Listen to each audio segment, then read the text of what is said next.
வணக்கம். நாவல் அகாடமியிலிருந்து செந்தமிழ் பாவை. இன்று நம்ம பார்க்க போகிற வகுப்பு என்னவென்றால் would. would எடுத்துக்கிட்டீங்கன்னா இது one of the model verbs. இந்த woodன்றது எந்தெந்த சிச்சுவேஷன்ல எந்தெந்த சூழல்ல நம்ம யூஸ் பண்ணலாம்ன்றத இந்த வகுப்புல நாம பார்க்கலாம். அதற்கு முன்னாடி would எந்தெந்த இடத்துல வரலாம்ன்றது தெரிஞ்சுக்கலாம். எல்லா சப்ஜெக்ட்டுக்கும் நான் would யூஸ் பண்ணலாம். I, we, you, he, she, it, they எந்த சப்ஜெக்ட் வந்தாலும் சரி would நாம யூஸ் பண்ணலாம். அதே போல would பக்கத்துல ஒரு மெயின் verb வந்தது அப்படின்னா present V1 ஃபார்மா தான் இருக்கணும். அதே போல இது நெகட்டிவா பேச போறீங்க அப்படின்னா would not வந்தாலும் மெயின் verb வந்து present V1 ஃபார்ம் தான். would not இதனுடைய contracted ஃபார்ம் சுருக்கமான வடிவம் எப்படி இருக்கும்? wouldn't. ஓகேயா? அப்ப would கூட வர main verb present, would not negative, would not ஓட சுருக்கமான வடிவம் wouldn't. ஓகே, இப்ப இந்த ஸ்லைட்ல பாருங்க, I would அப்படின்னு சொல்லும்போது அதை சுருக்கமாக பேசணும்னா I apostrophe D. அப்ப எப்படி அத ப்ரொனன்சியேஷன் எப்படி இருக்கும்? I would, we would, we'd, you would, you'd, he would, he'd, she would, she'd, it would, it'd, they would, they'd. ஓகேயா? அப்ப woodன்றது இது போல சுருக்கமாகவும் நாம பேசலாம். அடுத்து பாத்தீங்கன்னா இது என்ன சூழல்ல நாம பேசலாம்? past habits அப்படின்னா இறந்த காலத்துல நம்முடைய பழக்கமாக இருந்திருக்கும், அதை பற்றி பேசணும் அப்படின்னா would யூஸ் பண்ணி பேசலாம். இப்ப அது என்னுடைய பழக்கத்துல இல்லைன்னு பொருள். For example, we all friends would study together அப்படின்னா நாங்க ஃப்ரெண்ட்ஸ் எல்லாருமே சேர்ந்து படிப்போம். அப்ப நம்ம படிக்கிற காலத்துல நாங்க ஃப்ரெண்ட்ஸ் எல்லாருமே சேர்ந்து படிப்போம். இப்ப எல்லாரும் அவங்கவுங்க வேலைக்கு போறாங்க, இப்ப சேர்ந்து படிக்கிற ஹேபிட்ஸ் கிடையாது. அப்ப பாஸ்ட் டென்ஸ்ல உள்ள ஒரு ஹேபிட்ஸ் பத்தி நான் பேசுறேன். அப்ப we all friends would study together. அப்ப would பக்கத்துல வர மெயின் verb எப்படி இருக்கு பாருங்க, present study. அதே அடுத்த சென்டென்ஸ் பாருங்க, I would play football every day. நான் நாள்தோறும் ஃபுட்பால் விளையாடுவேன். அப்ப பாஸ்ட் ஹேபிட்ஸ், பாஸ்ட் டென்ஸ்ல இது என்னுடைய பழக்கமாக இருந்தது. இப்ப ஃபுட்பால் விளையாடவே எனக்கு நேரம் கிடையாது. ஓகேயா? அப்ப இது பாஸ்ட் ஹேபிட்ஸ், பாஸ்ட் டென்ஸ்ல இருக்கிற ஒரு பழக்கத்தை பத்தி நான் உங்ககிட்ட கம்யூனிகேட் பண்றேன். Okay, I would play football every day. Next பாருங்க, my son would wake up late.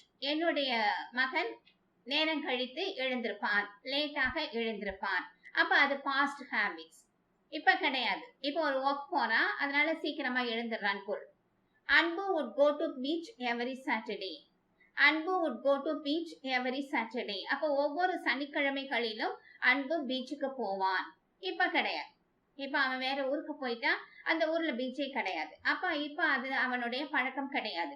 அப்ப இது என்ன பொருள்? பாஸ்ட் டென்ஸ்ல அவனுடைய ஹேபிட்ஸா இருந்ததை பற்றி உங்ககிட்ட பேசுறேன். அன்பு would go to beach every Saturday. அன்பு ஒவ்வொரு சனிக்கிழமையிலும் பீச்சுக்கு போவான்றது அவனுடைய பாஸ்ட் ஹேபிட். அடுத்து பாருங்க, when I was a teenager. நான் டீனேஜராக இருந்த போது, நான் டீனேஜராக இருந்த பொழுது, நான் டீனேஜராக இருந்தப்ப. அப்ப ஒரு பாஸ்ட் டென்ஸ்ல இந்த நிலையில நான் இருந்தப்ப நான் என்ன பழக்கம் வைத்திருந்தேனோ அதை பற்றி பேசுவதற்கு என்ன செய்யறேன்? would யூஸ் பண்ணிருக்கேன் பாருங்க. I would wake up late every day. அப்ப நான் என்ன செய்வேன்? நான் டீனேஜராக இருந்த பொழுது என்னுடைய ஹேபிட் என்னவா இருந்தது? நான் தினமும் நாள்தோறும் லேட்டாக எழுந்திருப்பேன். ஆனா இப்ப now I wake up early. அப்ப இப்ப என்னுடைய பழக்கம் என்ன? I wake up early. சீக்கிரமாக எழுந்திருக்கிறது இப்ப என்னுடைய பழக்கம். அப்ப இப்பொழுதுள்ள என்னுடைய பழக்கத்தை சொல்லும் போது simple present. now I main verb present wake up. இதற்கு முன்னாடி நான் நிறைய டென்சஸ்லாம் அப்லோட் பண்ணிருக்கேன். அந்த வீடியோல பாருங்க. சிம்பிள் பிரசன்ட் வந்து எந்த சூழல்ல பேசலாம், என்னுடைய பழக்க வழக்கத்தை பற்றி பேசும்போது பேசுவோம். அதனுடைய விரிவான விளக்கங்கள் அந்த வீடியோல இருக்கு. அதை பார்க்காதவர்கள் டிஸ்கிரிப்ஷன்ல லிங்க் கொடுக்கிறேன், அதன் மூலமா நீங்க போய் படித்துக் கொள்ளலாம். ஓகே, அப்ப இப்போ உள்ள ஹேபிட் பத்தி பேசுறோம் அப்படின்னா simple present. now I wake up early. இப்ப நான் சீக்கிரமாக எழுந்திருக்கிறேன்.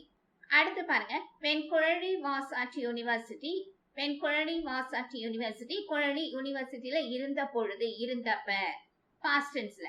She would study for 3 hours every evening. She would study for 3 hours every evening. அப்ப whenன்றதை நான் என்ன செய்யலாம்? beginning of the sentenceலையும் கொடுக்கலாம். அதே போல middle of the sentenceலையும் கொடுக்கலாம். அப்ப middle of the sentenceல கொடுக்கும்போது எப்படி வார்த்தையை அமைச்சிருக்கிறேன் பாருங்க கீழே. குழலி would study for 3 hours every evening when she was at university. அப்ப அவள் யூனிவர்சிட்டியில இருந்தப்ப. Okay, Kuzhali would study for 3 hours every evening.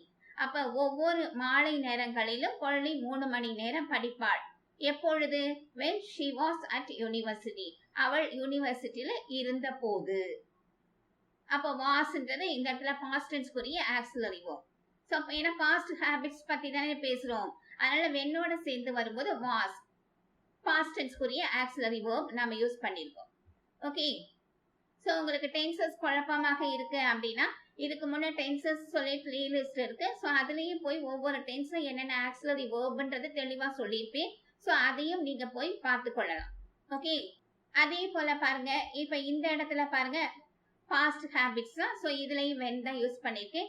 My mom would pack my lunch every day when I went to school. My mom would pack my lunch every day when I went to school. நான் ஸ்கூலுக்கு போன போது, நான் ஸ்கூலுக்கு போனப்ப my mom would pack my lunch every day. ஒவ்வொரு நாளும் என்னுடைய அம்மா என்னுடைய லஞ்சை பேக் பண்ணுவாங்க. இப்ப கிடையாது, இப்ப நான் காலேஜ் போறேன், இப்ப நானா தான் பேக் பண்ணிட்டு கொண்டு போறேன் பொருள். அடுத்து பாருங்க, when I was a child, நான் குழந்தையாக இருந்த பொழுது, I would eat chocolate every day. நான் நாள்தோறும் சாக்லேட் சாப்பிடுவேன். இப்ப கிடையாது. ஓகே, அப்ப when I was a child, I would eat chocolate every day. அப்ப இது எல்லாமே என்னுடைய past habits. ஓகே, அடுத்து பாருங்க, இந்த would வருது இல்லையா, would பக்கத்துல வர மெயின் verb எப்படி இருக்கணும்? present V1 ஃபார்ம்ல இருக்கணும் சொல்லி படிச்சோமா? அதே போல would கூட stative verb நாம யூஸ் பண்ணக்கூடாது. stative verb அப்படின்னா என்னன்னா physical state, mental state இந்த மாதிரி வர verbs தான் stative verbs சொல்வாங்க. ஸோ stative verbs சொல்லிட்டு தனியா நான் ஒரு வீடியோ பின்னாடி அப்லோட் பண்றேன், அதுல நீங்க இன்னும் தெளிவாக தெரிஞ்சுக்கலாம். ஸோ ஃபார் எக்ஸாம்பிள், இப்ப லவ் அப்படின்னா emotional state, like emotional state, hate இதுவும் எமோஷனல் மென்டல் ஸ்டேட். ஸோ இந்த மாதிரி வர verb தான் stative verbs. behave இது ஒரு நடத்தைக்குரிய ஒரு ஸ்டேட். ஓகே, have வந்து possession குறிய ஒரு ஸ்டேட், உடைமையை பற்றி பேசுகிற ஒரு ஸ்டேட், possession. அப்ப இது எல்லாமே stative verbs. அப்ப mental state, physical state இது எல்லாமே stative verbs. மெயின் verbsல action wordனா நம்ம செய்யற செயல்களை பற்றி பேசுறது action wordன்னு சொல்வீங்க, action verbன்னு சொல்லலாம். ஓகேயா, இதுல இது stative verbs தான், physical and emotional state பத்தி குறிப்பிடுகிற verb தான் stative verb. அப்ப would-ஓட சேர்ந்து stative verb வரக்கூடாது. For example, I would love chocolates. அப்ப love வந்து stative verb, emotional state. அப்ப would love வரக்கூடாது. அப்ப நான் அதை எப்படி நான் பேசலாம்? I used to love chocolates. அப்ப would-க்கு பதிலா என்ன செஞ்சிருக்கேன்? used toன்ற phrase யூஸ் பண்ணிருக்கேன். அப்ப used to வருது அப்படின்னா பக்கத்துல வர main verb present V1 form தான். அப்ப stative verb வரக்கூடிய இடத்துல நம்ம past habits பத்தி பேச விரும்புறீங்க அப்படின்னா would-ஓட சேர்த்து பேச மாட்டீங்க, அதற்கு பதில் used toன்ற இந்த phrase நம்ம யூஸ் பண்ணலாம். அப்ப I used to love chocolates. அப்ப இதற்கு முன்னாடி எனக்கு சாக்லேட் பிடிக்கும், இப்ப பிடிக்காது. ஓகேயா, அதே போல I would live in a small flat. அப்ப live இது stative verb. அப்ப would-ஓட stative verb யூஸ் பண்ண முடியாது.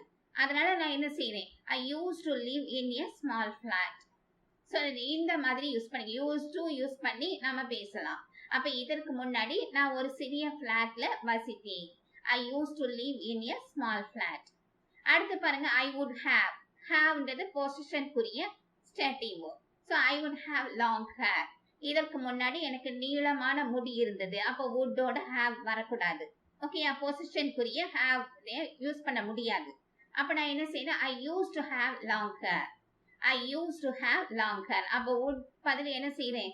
used to. used to பக்கத்துல V1 form. ஓகே, அப்ப would-ஓட stative verb வரக்கூடாதுன்றது grammar rule. Okay, அடுத்து பாருங்க, not willingness in the past. அப்ப பாஸ்ட் டென்ஸ்ல ஒன்னு விருப்பம் இல்லாம இருக்கிறதுக்கு நான் wouldn't யூஸ் பண்ணலாம். For example, the shop wouldn't give me a refund. the shop wouldn't give me a refund அப்படின்னா ஷாப் எனக்கு ரீஃபண்ட் கொடுக்கல. அப்ப ரீஃபண்ட கொடுக்க விரும்பலைன்னு பொருள். அப்ப பாஸ்ட் டென்ஸ்ல அவர்களுக்கு விருப்பம் இல்லைன்னு பொருள். இப்ப அதையே நான் willing to யூஸ் பண்ணியே பேசலாம். the shop wasn't willing to give me a refund. the shop wasn't willing to give me a refund. Okay, அதே போல அடுத்து பாருங்க, he wouldn't carry my bag for me. he wouldn't carry my bag for me. இந்த இடத்துல என்னது விரும்பல, என்ன விரும்பல, அவன் என்னுடைய பையை எனக்காக தூக்க விரும்பலை. ஓகே, அப்ப இதையே நான் willing to யூஸ் பண்ணியே பேசலாம். he wasn't willing to carry my bag for me. he wasn't willing to carry my bag for me. Okay, அப்ப ஒரு willingness பாஸ்ட் டென்ஸ்ல ஒரு willingness கிடையாது, ஒரு விருப்பம் கிடையாதுன்னு சொல்லும்போது நான் wouldn't யூஸ் பண்ணி பேச. அடுத்து பாருங்க, ஒரு அட்வைஸ் கொடுக்கும்போது நம்ம would யூஸ் பண்ணலாம். ஃபார் எக்ஸாம்பிள், இப்போ ஒரு சின்ன கான்வர்சேஷன் பாருங்க. பர்சன் ஏ என்ன சொல்றாங்க, my neck has been killing me lately.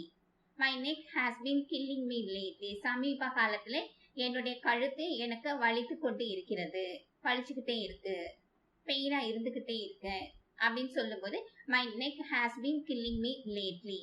அப்ப இன்னொருத்தர் அடுத்து என்ன சொல்றாங்க, பர்சன் பி என்ன சொல்றாங்க, if I were you. if I were you. நம்ம பொதுவா ஐ வரும்போது வாஸ்ன்ற ஆக்சிலரி வெர்ப் தான் பாஸ்ட் டென்ஸ்ல யூஸ் பண்ணுவோம். ஆனா இந்த இடத்துல வேர் எதுக்காக யூஸ் பண்றேன் அப்படின்னா ஒரு கற்பனை, உங்க இடத்துல நான் இருந்தால்.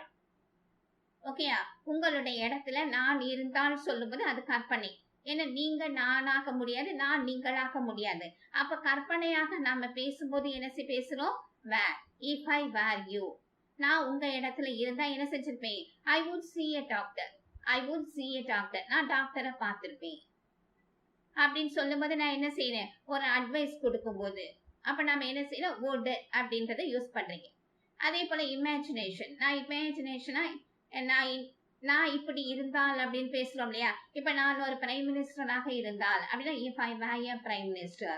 இப்ப நான் ஒரு பறவையாக இருந்தால் if I were a bird, I would fly in the sky. if I were a bird, அப்ப இது இமேஜினேஷன். அதனால if I were was போடல பாருங்க, if I were a bird. அப்ப நான் என்ன செய்திருப்பேன், I would fly in the sky. நான் வானத்தில் பறந்திருப்பேன். அப்ப would யூஸ் பண்றீங்க. அப்ப இமேஜினேஷனா பேசும்போது என்ன செய்யறோம், wouldன்றதை யூஸ் பண்ணிக்க. அடுத்து அதே போல இமேஜினேஷன் பாருங்க, what would you do if you won the lottery. அப்ப லாட்டரியில நீங்க வின் பண்ணல, ஆனா கற்பனையாக கேக்குறேன், நீங்க லாட்டரியில வின் பண்ணினால் என்ன செய்வீங்க, வின் பண்ணினால் என்ன பண்ணுவீங்க. அப்ப இது வந்து கற்பனையாக கேட்கிற கேள்வி. அப்ப கற்பனையாக கேள்வியில நான் என்ன செய்யறேன், would என்ன செய்வீங்கன்னு கேட்கும்போது what would you do. what would you do if you won the lottery. நீங்க லாட்டரியில வின் பண்ணா என்ன பண்ணுவீங்க. அப்ப அதுக்கு நாம் பதில் சொல்லும் போது கற்பனையாகத்தானே நாமளும் பேசுவோம், பதில் அளிப்போம். அப்ப என்ன செய்யறோம், would யூஸ் பண்ணீங்க. I would buy a house. நான் ஒரு வீடு வாங்குவேன். அடுத்து பாருங்க, what would you do if you lost your job. what would you do if you lost your job. நீங்க உங்க ஜாபை இழந்தா என்ன பண்ணுவீங்க. அப்ப இழக்கல, ஆனா கற்பனையாக கேட்கிறோம். ஓகேயா, அப்ப I wouldn't spend a lot of money. நான் அதிகமா பணம் செலவழிக்க மாட்டேன். I wouldn't spend a lot of money.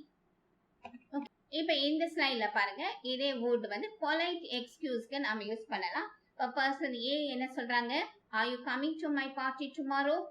are you coming to my party tomorrow. நாளைக்கு பார்ட்டிக்கு வந்துடுறீங்களா, என்னுடைய பார்ட்டிக்கு வந்துடுறீங்களான்னு கேக்குறாங்க. அப்ப நான் எக்ஸ்கியூஸ், என்னால வர முடியலை அப்படின்றத நான் பணிவாக பேசணும். அப்ப நான் என்ன செய்யறேன்னா I would love to.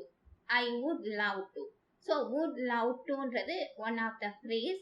so இது எக்ஸ்கியூஸ்க்காக கேக்குறது. ஓகேயா, நான் ஏற்கனவே ஸ்டாட்டிவ் வேர்போட would வராதுன்னு படிச்சோம். அப்ப would-ஓட love வராதே அப்படின்னு யோசிக்க வேண்டாம். so would love toன்றது ஒரே phrase தான்.